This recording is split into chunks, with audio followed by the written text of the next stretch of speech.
بسم اللہ الرحمن الرحیم۔ فرحاد علی تیمور، دیوتا،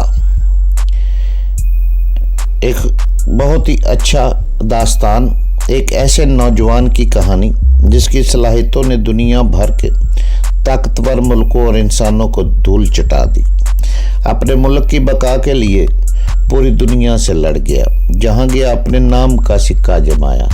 جسے بچپن میں نہ ماں کا پیار ملا نہ باپ کا، جو ماں کی گود کو ترستا رہا، جسے نفرت ہی نفرت ملی۔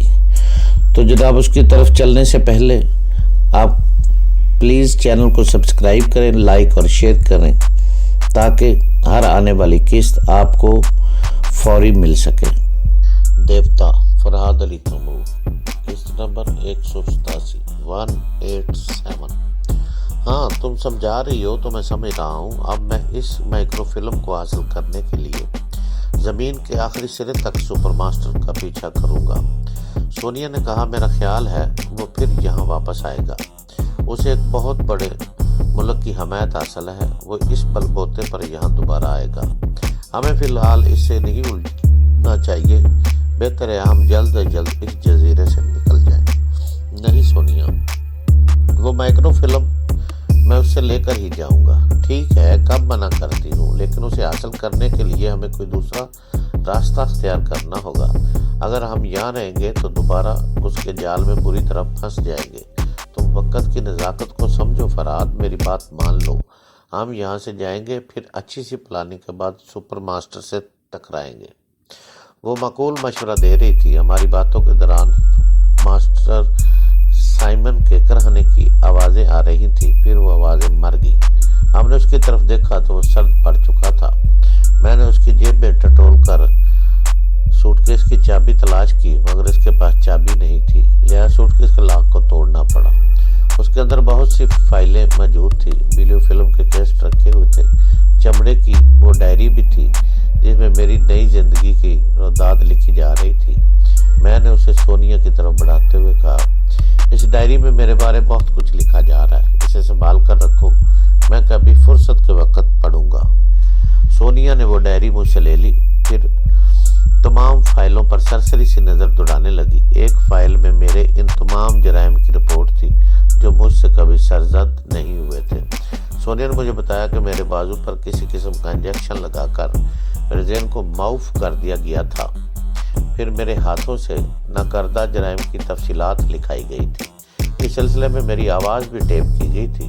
اس سوٹ کیس میں کتنے ہی ساؤنڈ کیسٹ اور پکچرز لیکچرز کیسٹ رکھے ہوئے تھے، ان میں سے میرا بھی کیس رکھا ہوا تھا، مگر اسے سننے کے لیے ہمارے پاس ریکارڈ نہیں تھا۔ سونیا نے کہا ان سب فضول چیزوں کو فوراً تباہ کر دینا چاہیے۔ یہ کہہ کر وہ سامنے پڑی ہوئی دونوں لاشوں کی جیبیں ٹٹولنے لگی۔ رابرٹ کی جیب سے ایک لائٹر برآمد ہوا۔ ہم نے فرش پر فائلوں کا ڈھیر لگا کر انہیں لائٹر کی آگ دکھا دی۔ جب وہ جلنے لگی تو ہم ایک ایک کیسٹ کو کھول کر ساؤنڈ اور ٹیپ کو آگ کی نظر کرنے لگے۔ 1 گھنٹے کے اندر وہ تمام فضول اور خطرناک چیزیں جل کر راکھ ہو گئی۔ پھر ہم وہاں سے نکل کر ایک کوریڈور سے گزرتے ہوئے اس کمرے میں آئے جہاں ہم نے رمنا کو چھوڑا تھا۔ وہ بیچاری مر چکی تھی۔ چند لمحے میں خاموش کھڑا اس کے بے جان چہرے کو تکتا رہا۔ پھر اس پرخلوص لڑکی نے میرا بہت ساتھ دیا تھا، مگر افسوس کہ میں اسے نہ بچا سکا۔ میں سوچ میں گم تھا کہ سونیا کی آواز نے مجھے چونکا دیا۔ فرحاد، شوزب زندہ ہے مگر بے ہوش ہے، اسے مار ڈالنا ہی بہتر ہے۔ یہ کہہ کر اس نے فرش پر پڑے ریوالور کو اٹھایا، پھر شوزب کو ایک ٹھوکر ماری۔ اس کے منہ سے ایک ہلکی سی کراہ نکلی، پھر فائرنگ کی آوازیں ہمیشہ کے لیے گم ہو گئی۔ سونیا نے پھینک دیا۔ میں بوجھل قدموں سے چلتا ہوا مائک کے پاس آیا، پھر ایرج کو مخاطب کرنے لگا۔ ہیلو ایرج، میں انتہائی افسوس کے ساتھ یہ خبر سنا رہا ہوں کہ تمہاری رمنا اب اس دنیا میں نہ رہی۔ دوست انسانوں کے ضمن میں قدرت کے قانون کبھی نہیں بدلا کرتے۔ اگر میں اس کے قریب ہوتا تو اسے بچانے کی ہر ممکن کوشش کرتا، مگر افسوس کہ میرے دوست، میں اور سونیا اس سے دور ایک بند کمرے میں خود اپنی زندگی کے لیے لڑ رہے تھے، مگر تم وہ ہاتھ چھوڑ کر عمارت کے اندر آ سکتے ہو تو آ جاؤ، اب یہاں کوئی خطرہ نہیں ہے، یہاں تک پہنچنے کے لیے سونیا تمہاری رہنمائی کرے گی۔ اس عمارت کی بھول بھلیوں میں صحیح مقام تک پہنچنا بہت مشکل تھا۔ سونیا بھی یہاں کے راستوں کو نہیں سمجھ سکتی تھی، لیکن وہ ایرج کی بو سونگتی ہوئی عمارت کے بیرونی دروازے تک پہنچ گئی۔ واپسی پیچیدہ راستے پھر اسے الجھا سکتے تھے، مگر وہ میری بو سونگتی ہوئی ایرج کو لے کر میرے پاس آ گئی۔ وہ عجیب صلاحیتوں کی مالک تھی۔ ایرج اس حال میں داخل ہوتے ہی دوڑتا ہوا رمنا کے پاس آیا، پھر اس پر جھک کر اس کے چہرے کو تکنے لگا۔ اس کے بعد آہستہ آہستہ اس کے ملائم اور سرد چہرے پر انگلیاں پھیرنے لگا۔ اب رمنا اس کی انگلیوں کے لمس کو محسوس کر کے شرما نہیں سکتی تھی، مسکرا کر اسے کنکھیوں سے نہیں دیکھ سکتی تھی۔ انہیں غصے سے دانت پیستے ہوئے میری جانب دیکھا، پھر اس نے مٹھیاں پیٹتے ہوئے پوچھا، میری محبوبہ مر گئی، تمہاری محبوبہ کیسے زندہ ہے؟ وہ عجیب بے تکا سوال تھا۔ میں نے اپنی سونیا کی جانب دیکھا، پھر اسے جواب دیا، ایرج، سونیا میرے ساتھ ریکارڈ روم میں گئی تھی۔ رمنا دروازے کے باہر پہرا دینے کے لیے کھڑی ہو گئی تھی۔ وہ غصے سے چیخ کر بولا، تم نے اسے تنہا پہرا دینے کے لیے کیوں چھوڑ دیا تھا؟ تم یہاں سونیا کو چھوڑ سکتے تھے، رمنا کو اپنی حفاظت میں اپنے ساتھ لے جا سکتے تھے۔ ایرج ٹویشن کا پتہ نہیں، اگر سونیا میرے ساتھ ریکارڈ روم میں نہ ہوتی تو ہم سب تباہ ہو جاتے۔ اس نے سونگنے کی صلاحیت کے ذریعے وہاں سے ایک ٹائم بم برآمد کیا تھا۔ اگر ہم اس کی زد میں آ جاتے تو سپر ماسٹر تم سب پر غالب آ جاتا۔ اگر ہماری کامیابی نے اسے فرار ہونے پر مجبور کر دیا، یہ کامیابی ہے؟ اس نے جھنجھلا کر چیختے ہوئے رمنا کی لاش کی طرف اشارہ کیا۔ میری دنیا لٹ گئی اور تم کامیابی کی بات سنا کر مجھے تسلی دینا چاہتے ہو؟ سونیا نے ایک قدم آگے بڑھا کر کہا، رج، محبت اور جنگ دو مختلف چیزیں ہیں۔ جنگ میں بعض اوقات ناقابل برداشت نقصان بھی اٹھانا پڑتا ہے۔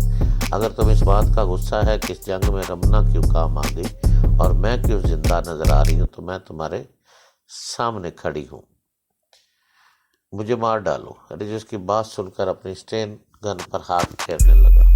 اس نے ایک بار اپنی مردہ محبوبہ کی جانب دیکھا اور دوسری بار میری محبوبہ کی جانب نظر اٹھائی۔ مجھے ایک دم خطرے کا احساس ہوا۔ رج کے تیرے چہرے پر طوفان لہرا رہا تھا۔ میں بے اختیار پینترا بدل کر کھڑا ہو گیا۔ میرے پینترا بدلتے ہی اس نے کنکھیوں سے میری طرف دیکھا، پھر نظریں جھکا کر پریشان سے کچھ سوچنے لگا۔ پھر وہ جھنجھلا کر اسٹین گن کو قریبی میز پر پٹکتے ہوئے کہنے لگا، سوری فرات، رمنا کی جدائی نے مجھے پاگل بنا دیا۔ میری سمجھ میں نہیں آ رہا کہ میں کیا کروں، کہاں سے اپنی رمنا کو واپس لاؤں۔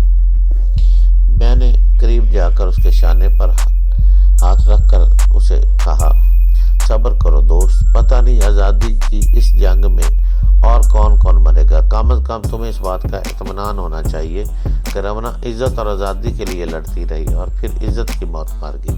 ہم نے تمام ریکارڈ اور بلیو فلمیں جلا دی ہیں جن کے ذریعے سپر ماسٹر مجھے اور رمنا کو ساری دنیا میں بدنام کر سکتا تھا۔ ایرج نے عجیب سی نظروں سے دیکھا۔ اس وقت میں نہ سمجھ سکا وہ مجھے ایک رقیب کی نظروں سے دیکھ رہا ہے، اس لیے مجھے وہ دن یاد نہیں تھا جب میں نے رمنا کے ساتھ رنگین اور سنگین لمحات گزارے تھے۔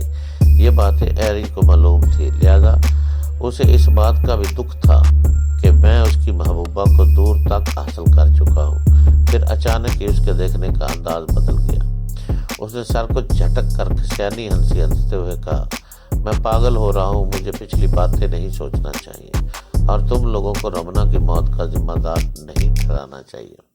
میں نے ابھی جو غصے میں کہا اسے بھول جاؤ، اب ہمیں باہر چلنا چاہیے۔ میں نے پوچھا، باہر کیا پوزیشن ہے؟ باہر بھی ہمارا پلڑا بھاری ہے۔ جو لوگ ہمارا مقابلہ کر رہے تھے وہ اچانک ہی دونوں طرف سے گر گئے ہیں۔ ہمارے جو ساتھی لانچ میں ہمارا انتظار کر رہے تھے انہوں نے پیچھے سے آ کر ان پر حملہ کیا تھا۔ حملے سے بکھلا گئے، کچھ وہاں سے فرار ہو گئے، کچھ مر گئے اور باقی نے ہتھیار ڈال دیے۔ اب پورے جزیرے پر ہمارا قبضہ ہے۔ پھر تم مائک کے ذریعے یہاں سے اپنے لوگوں کو احکامات دو کہ جو لوگ اطاعت قبول کر رہے ہیں ان پر ظلم نہ کیا جائے، جو ابھی تک ہتھیار پھینکنے کے لیے تیار نہیں پہلے ان کا خاتمہ کیا جائے۔ ایرج مائک کے پاس جا کر اپنے لوگوں کو مخاطب کرنے لگا، ہیلو، میں ایرج بول رہا ہوں، تم میں سے کچھ لوگ سب سے پہلے ساحلی علاقے جا کر لانچ اور بوٹ کی حفاظت کرے، باقی فرار ہونے والے دشمنوں کو تعاقب کرے۔ اس چھوٹے سے جزیرے میں وہ خود کو کہیں نہیں چھپا سکیں گے۔ فرار ہونے کے لیے صرف بندرگاہ کی طرف جائیں گے، لہذا فوراً بندرگاہ پر ہمارا قبضہ ہونا چاہیے۔ جاؤ جلدی کرو۔ وہ احکامات صادر کرتا رہا۔ اس نے 10 مسلح جوانوں کو عمارت کے باہر پہرا دینے کے لیے کہا۔ 5 جوانوں کو عمارت کے اندر بلایا۔ وہ لوگ رمنا کی لاش اٹھا کر باہر لے آئے۔ میں اور سونیا بھی عارف کے ساتھ باہر آ گئے۔ رہی کے حکم سے رمنا کے لیے ایک تابوت تیار کیا جا رہا تھا۔ چند عورتیں عمارت کے ایک کمرے میں رمنا کی لاش کو نیا لباس پہنا رہی تھی۔ اس کے ڈھیر سارے سرخ پھول اس کے لیے منگوائے گئے تھے۔ جب اس کا تابوت باہر لایا گیا تو ہم نے اس کا آخری دیدار کیا۔ رمنا تابوت کے اندر سرخ پھولوں کے ڈھیر میں چھپ گئی تھی۔ اس وقت وہ خود بھی اتنے سارے پھولوں میں سے ایک پھول نظر آ رہی تھی۔ اسے دیکھ کر دل میں درد کی لہریں اٹھنے لگی۔ میں ایک طرف سر جھکا کر کھڑا ہو گیا۔ جب اس تابوت کو بند کرنے کے بعد قبر میں اتارا جانے لگا تو 10 جوانوں نے 90 ڈگری پر رائفل سے فائرنگ کرتے ہوئے سلامی دی۔ میں بدستور سر جھکائے کھڑا رہا۔ ٹھائیں ٹھائیں ٹھائیں کی گونج میں سونیا نے مجھ سے کہا، فرات ذرا ارج کو دیکھو، وہ مجھے کیسی